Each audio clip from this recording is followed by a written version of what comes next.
आजकल के समय में लोग अपनी मेंटल हेल्थ और इमोशनल वेलबींग के लिए काफी पैसे खर्च करते हैं। लोग थेरेपिस्ट्स के पास जाते हैं, सेल्फ हेल्प बुक्स पढ़ते हैं, mindfulness, I for detail, power of now और स्ट्रेस मैनेजमेंट के लिए कोचिंग लेते हैं। लेकिन क्या आपने कभी सोचा है ये सारी चीजें पहले से ही हमारे एंशिएंट स्क्रिप्चर्स जैसे कि भगवत गीता में मौजूद थीं? हम आज जिस माइंड ट्रेनिंग के लिए पैसे दे रहे हैं वो हमारी किताबों में पहले से ही थीं। मॉडर्न वर्ल्ड में लोग इन प्राचीन शिक्षाओं को कल्पना बोलते हैं। भगवत गीता कोई कहानी नहीं है, ये इतिहास है हमारा। उस समय के साइंटिफिक डिस्कवरीज और लाइफ प्रिंसिपल्स थे ये, जो आज भी उतने ही रेलेवेंट हैं। वो समय था जब कोई थेरेपिस्ट या साइकोलॉजिस्ट नहीं थे, कोई डॉक्टर या साइंटिस्ट नहीं थे, पर फिर भी हमारे पूर्वजों ने वो डीप इंसाइट्स और टीचिंग्स डिस्कवर की थीं, जो हम आज मॉडर्न रिसर्च और प्रोफेशनल गाइडेंस के रूप में खोज रहे हैं।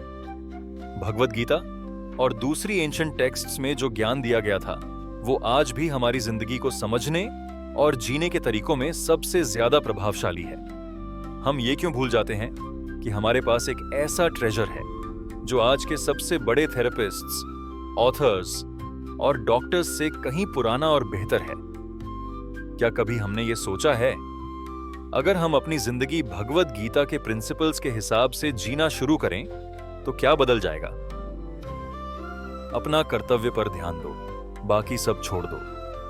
आजकल हम सब एक रेस में भाग रहे हैं। किसी को प्रमोशन चाहिए, किसी को पैसा, किसी को वैलिडेशन।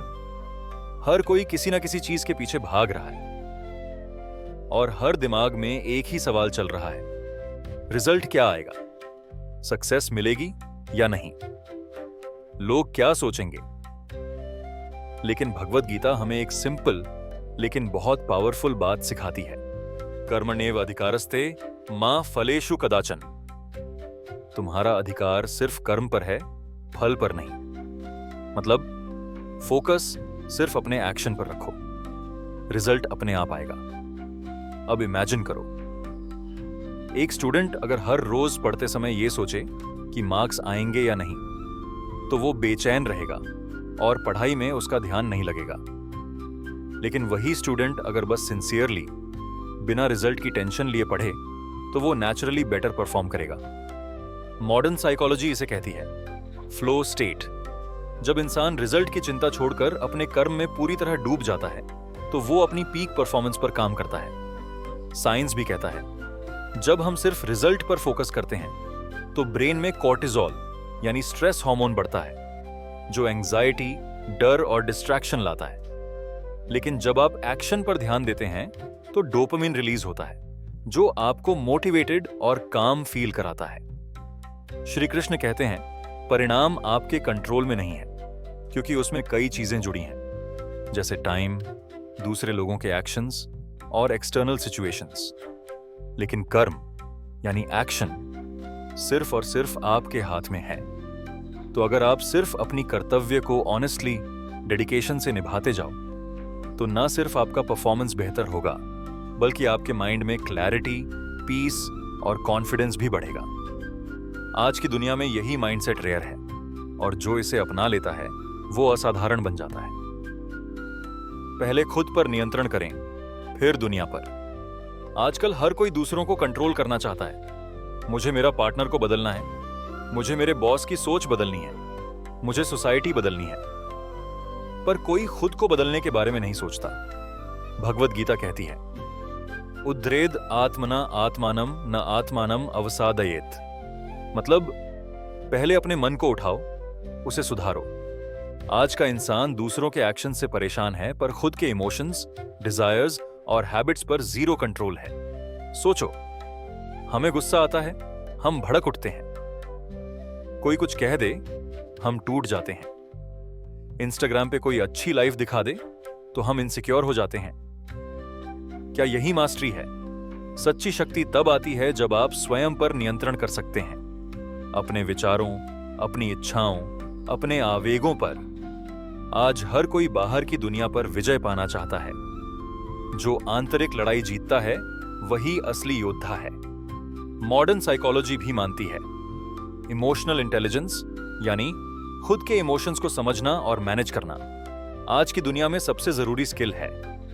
जॉब में, रिलेशनशिप में और खुद की लाइफ में भी। आप दूसरों से रिस्पेक्ट चाहते हो तो पहले खुद को रिस्पेक्ट करो। अपनी हैबिट्स, अपनी लैंग्वेज, अपनी थिंकिंग को स्ट्रांग बनाओ। कृष्ण ने भी यही कहा, सबसे पहले अपने आप को जीतो, क्योंकि जिसने खुद को जीत लिया उसके लिए बाहर की दुनिया कोई बड़ी चीज नहीं। जब आप खुद के मास्टर बन जाते हो तभी आप दूसरों को लीड कर सकते हो, इंस्पायर कर सकते हो। और यही यात्रा आपको बनाती है एक्स्ट्रॉर्डिनरी इंसान। भोजन, नींद और आराम सब कुछ संतुलित होना चाहिए। आज की भागती दौड़ती जिंदगी में हम या तो अपने शरीर का ज्यादा इस्तेमाल कर रहे हैं या बिल्कुल भी ध्यान नहीं दे रहे। कोई बिना नींद के हसल कर रहा है, कोई पूरे दिन सोकर टाइम वेस्ट कर रहा है, कोई एक टाइम का खाना छोड़ देता है वेट लॉस के नाम पर, तो कोई इमोशनल स्ट्रेस में आकर ओवर ईट करता है। पर भगवत गीता में श्री कृष्ण ने साफ कहा है, युक्ताहार विहारस्य युक्त चेष्टस्य कर्मसु युक्त स्वप्नावबोधस्य योगो भवति दुहखः। मतलब जो इंसान खाने, सोने, उठने बैठने और काम करने में संतुलन रखता है वही सच्चा योगी है और वही दुखों को हराने में सक्षम होता है। विराट कोहली ने जब अपनी फिटनेस और डाइट पर कंट्रोल किया, जंक छोड़कर क्लीन ईटिंग शुरू की, प्रॉपर रेस्ट लेना सीखा, तब उसका करियर कंप्लीटली नेक्स्ट लेवल चला गया। सिर्फ टैलेंट नहीं, लाइफस्टाइल ने उसे लेजेंड बनाया। मॉडर्न साइंस भी कहती है 7-8 घंटे की नींद ब्रेन के मेमोरी और निर्णय क्षमता को तेज करती है। ज्यादा नींद या बहुत कम नींद दोनों ही डिप्रेशन और लो फोकस की वजह बनती हैं। खाने के साथ भी ऐसा ही है। जो लोग समय पर हल्का, सात्विक भोजन करते हैं उनका डाइजेशन स्ट्रांग होता है और मन शांत रहता है। आज हम कहते हैं मुझे एंजाइटी है, फोकस नहीं हो रहा, मूड ऑफ रहता है। लेकिन सवाल यह है, क्या हमने अपने खाने, सोने और आराम को बैलेंस्ड रखा है? बैलेंस ही असली लग्जरी है इस मॉडर्न दुनिया में। भगवत गीता यही सिखाती है। स्पिरिचुअलिटी कोई मंदिर में बैठने का नाम नहीं है, यह है डेली लाइफ में डिसिप्लिन लाने का तरीका। तो अगर आप चाहते हो एक स्टेबल माइंड, स्ट्रांग हेल्थ और डीप फोकस, तो सबसे पहले अपने लाइफस्टाइल को बैलेंस करो। यौन अनुशासन। आज की दुनिया में जहां हर सेकंड स्क्रॉल करने पर कोई सेक्सुअल कंटेंट दिखता है, वहां ब्रह्मचर्य यानी सेक्सुअल डिसिप्लिन सुनते ही लोग हंसते हैं। अरे वो तो बाबा लोग करते हैं, मॉडर्न लाइफ में कैसे पॉसिबल है? लेकिन सच ये है, सेक्सुअल एनर्जी इंसान की सबसे पावरफुल एनर्जी है और जो इंसान इसे कंट्रोल कर लेता है वो अपनी जिंदगी की कोई भी चीज जीत सकता है। भगवत गीता में श्री कृष्ण कहते हैं, ब्रह्मचर्ये स्थितः वीर्यवान भवति। मतलब जो ब्रह्मचर्य में स्थित होता है वही सच्चा पावरफुल बनता है। अब सोचो, एक लड़का रात भर पॉर्न देखता है, बार बार मैस्टरबेट करता है, उसकी एनर्जी, उसकी क्लैरिटी, उसका मोटिवेशन सब ड्रेन हो जाता है।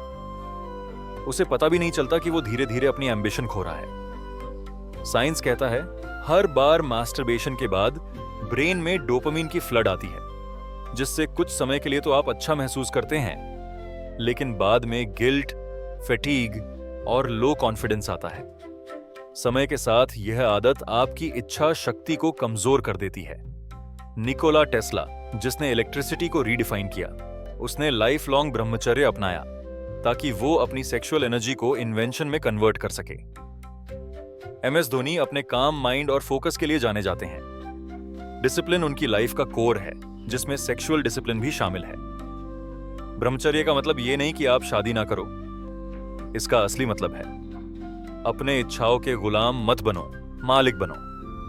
आज हर जगह डिस्ट्रैक्शंस हैं, पर जो इंसान अपनी सेक्सुअल अर्जेस पर कंट्रोल रख लेता है वो अपने मन, शरीर और आत्मा में संतुलन ला सकता है। सेक्सुअल एनर्जी को डाइवर्ट करो, जिम, आर्ट, मेडिटेशन या पैशन प्रोजेक्ट्स में लगाओ। याद रखो, ग्रेटनेस का पहला स्टेप है खुद पर कंट्रोल, और सेक्सुअल डिसिप्लिन उस कंट्रोल का सबसे बड़ा परीक्षा है। हर इंसान का सम्मान करें। हमने सोसाइटी को अलग अलग लेबल्स में बांट दिया है। पुरुष, महिला, अमीर, गरीब, हिंदू, मुस्लिम, मैनेजर, पियोन, और फिर हम इंसान को नहीं, उसकी कैटेगरी को देखने लगते हैं। लेकिन भगवद गीता हमें एक बिल्कुल अलग नजरिया देती है। विद्या विनय संपन्ने ब्राह्मणे गवि हस्तिने शून्य चैव श्वपाके च पंडिताः समदर्शिनः। मतलब जो सच्चा ज्ञानी होता है वो एक पंडित, एक गाय, एक हाथी, एक कुत्ता, सबको एक जैसी दृष्टि से देखता है। रिस्पेक्ट किसी की कास्ट, जॉब टाइटल या बैंक बैलेंस से नहीं आती। रिस्पेक्ट आती है उनके बीइंग से, उनकी सोल से। इमेजिन करो, जब आप किसी बच्चे को इज्जत से बात करते हो तो उसका कॉन्फिडेंस ग्रो होता है। जब आप किसी सफाई कर्मी को डिग्निटी से ट्रीट करते हो तो आप उसका दिन नहीं, शायद उसकी सोच बदल देते हो। जब आप किसी बुजुर्ग को पेशेंस से सुनते हो तो वो आशीर्वाद करते हैं दिल से। आज का दुनिया दिखावे से भरा है। लोग ऊपर से अच्छे बनते हैं लेकिन भीतर से जजिंग, मॉकिंग या फेक रिस्पेक्ट देते हैं। पर सच में एलिवेटेड इंसान वही होता है जो हर किसी को इंसान समझे, ना ऊपर ना नीचे। और जब आप बिना बायस हर इंसान को इज्जत देते हो तो आप खुद भी एक रेयर इंसान बन जाते हो। यही सोच गीता सिखाती है कि प्रत्येक आत्मा ईश्वर है, हमें बस इसका स्पष्ट दर्शन होना चाहिए। मौन ही शक्ति है, पावर ऑफ साइलेंस। आजकल हर कोई कुछ ना कुछ बोल रहा है। सोशल मीडिया पर ओपिनियंस की बारिश है। हर सेकंड कोई कुछ कह रहा है, ये गलत है, मैं सही हूं, तू सुने या ना सुने मैं बोलूंगा। लेकिन क्या कोई सुन रहा है? भगवद गीता हमें सिखाती है मौनम चिवास्य तपो मानसम। मतलब मौन यानी साइलेंस भी एक मानसिक तपस्या है। अब सोचो, जब आप हर बात पे रिएक्ट करते हो तो आप अपनी एनर्जी बर्बाद करते हो। पर जब आप सुनते हो, ऑब्जर्व करते हो, तब आप चीजों को गहराई से समझते हो। मॉडर्न साइकोलॉजी भी कहता है जो लोग ज्यादा बोलते हैं वो अक्सर एंजाइटी में होते हैं। वो वैलिडेशन चाहते हैं खुद से और दूसरों से। लेकिन जो लोग काम रहते हैं, कम बोलते हैं, उनका दिमाग क्लियर होता है, उनका प्रेजेंस पावरफुल होता है। साइलेंस आपको ओवर थिंकिंग से बचाता है, आपकी ऑब्जर्वेशन स्किल्स बढ़ाता है और आपकी आवाज को वेट देता है। कम बोलना कोई एक्टिंग नहीं, ये सेल्फ कंट्रोल है।